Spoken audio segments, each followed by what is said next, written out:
As we start harvest, the basic methodology that we use as we harvest through this is we harvest each hybrid one at a time. At the end of that harvest, we run the grain into a weigh wagon with a certified scale.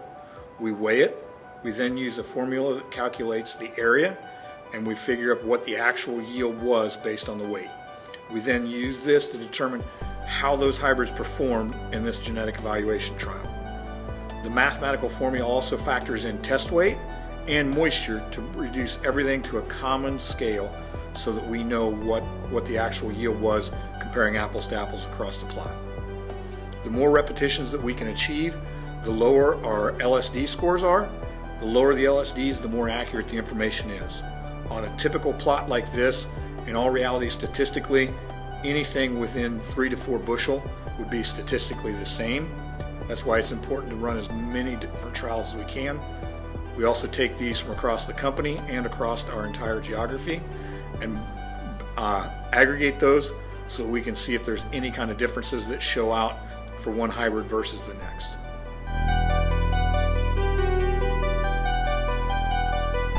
The other factor that we use, including weight, is we also actually use the electronic yield maps that are geospatially referenced. We can then take and tie that onto any of the grid sample factors in the soil and use that to determine whether or not we saw any type of radical differences in nutrient reduction or in nutrient uptake on those plants based on soil test values.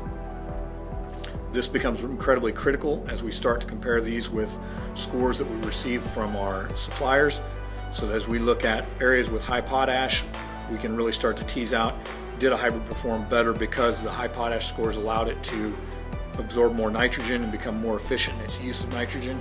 Also, we know whether or not we have more or less nutrient available to that crop. So did a particular hybrid actually score better because it landed in a spatial area that had more nutrient available than others.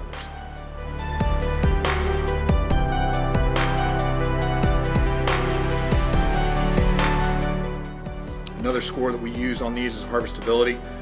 We want to make sure that these plants feed through the combine adequately so that we can get a good harvest and pick up everything that's out there.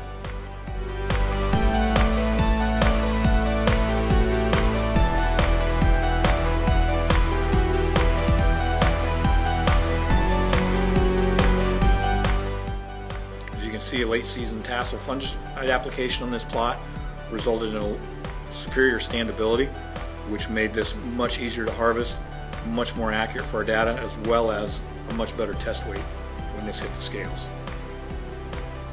You can see in the foreground in the non-plot area where there was no fungicide applied, you can see there's areas of down corn. You can also see areas of disease pressure that showed.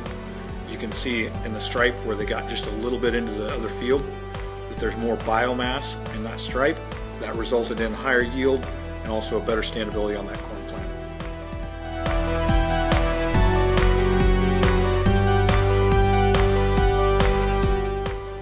We're checking on a certified scale to make sure each individual load's recorded. We then take that back and check the moisture and test weight before we do the final math analysis to see what the true yield was.